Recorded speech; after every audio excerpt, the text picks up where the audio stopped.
وكأنها أيقظت العالم من سبات عميق عن صرخة أوزيل عن المضطهدين الإيغور. أتحدث في هونغ كونغ خرجت المظاهرات منددة بالاضطهاد الذي يتعرض له مسلم الإيغور.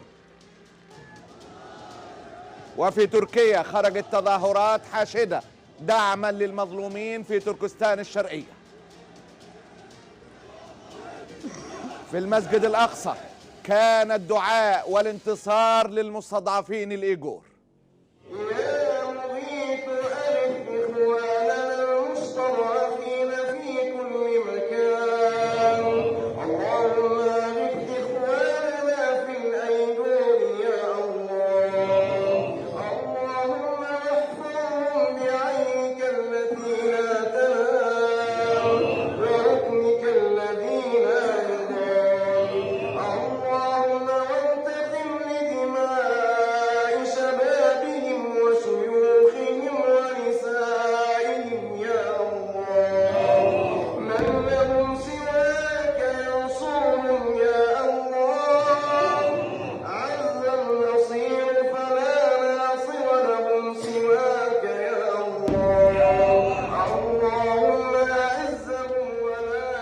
استمر التضامن.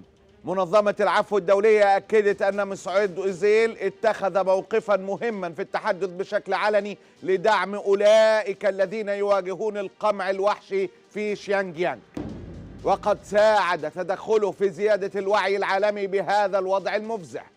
لم تكتفي منظمة العفو الدولية بذلك، بل وقفت بجوار اللاعب ضد الهجمة الصينية الشرسة، وأعلنت من المهم ألا يلتوي أرسنال تحت وطأة الضغط ويحاول خنق حق أوزيل في التعبير بحرية عن آرائه.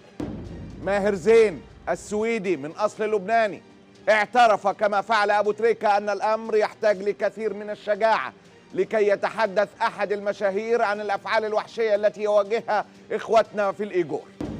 لاعب كرة القدم السابق الشهير المالي عمر فريدريك كانوتيه أعلن الاحترام والدعم لمسعود أوزيل لحديثه عن اضطهاد مسلم الإيغور. نجم كرة الرجبي النيوزيلندي سوني بيل ويليامز تضامن مع أوزيل ضد الظلم.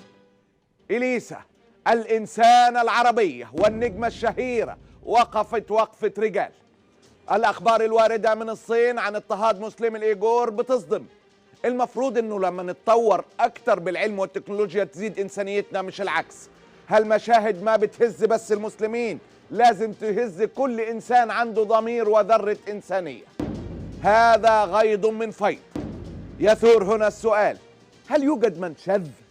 هل يوجد من شجع اضطهاد وسحق المسلمين الإيغور؟ للأسف في بني آدمين شجعوا هذا الظلم الفاجر؟ في، بس حكاية انهم بني آدمين دي فالقرار ليك. إعلام عباس كامل وصف المسلمين المضطهدين في تركستان الشرقية بأنهم إرهابيين من داعش وطالبان.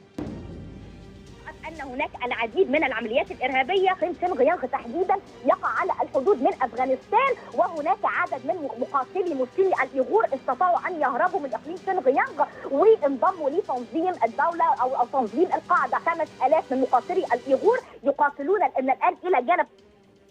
مش بس الإعلام المصري، الداعية الإماراتي الأردني وسيم يوسف إمام مسجد الشيخ زايد وجه بوصلة المنبر إلى حيث يتاجر سيده. دافع عن الصين وما تفعله وحرض على المظلومين قائلا: طار بعض المشايخ بالفيديوهات واليوتيوب لتحريض المسلمين على الصين، وبغض النظر عن رأيك يبقى السؤال: هل رأيت أحدهم أنكر على المتطرفين ما فعلوه بالشعب الصيني؟ لا تنظر بعين واحدة، تأمل ماذا فعل المتطرفون بالناس في الصين. فلماذا لم نجد إنكار أفعالهم من الذين يحرضون على الصين الآن؟ وسيم ذو القلب الحنين، ماذا تتوقع منه غير هذا؟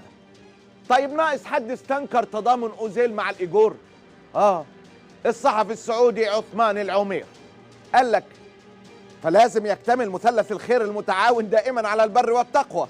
العمير غرد قائلا: ابعاد الرياضة عن الخلاف السياسي والديني والعرقي بكل الأوجه مطلب مهم لتطورها واستمرارها وتقدمها وصحتها النفسية. صحة مين؟ صحة الكورة. ومن هذا المنطلق فموقف لاعب أرسنال غير مفهوم.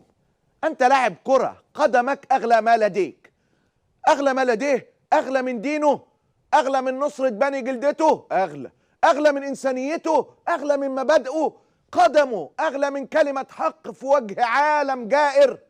أغلى كما قال العمير. تضامن العالم وشذ مصري وإماراتي وسعودي معبرين عن أنظمة أوغلت في الخيانة إلى حد غير مسبوق. خامس الخلفاء الراشدين عمر بن عبد العزيز قال لجلسائه يوما: أخبروني بأحمق الناس. قالوا: رجل باع آخرته بدنياه. فقال عمر: ألا أنبئكم بأحمق منه؟ قالوا: بلى. قال: رجل باع آخرته بدنيا غيره. الله غالب.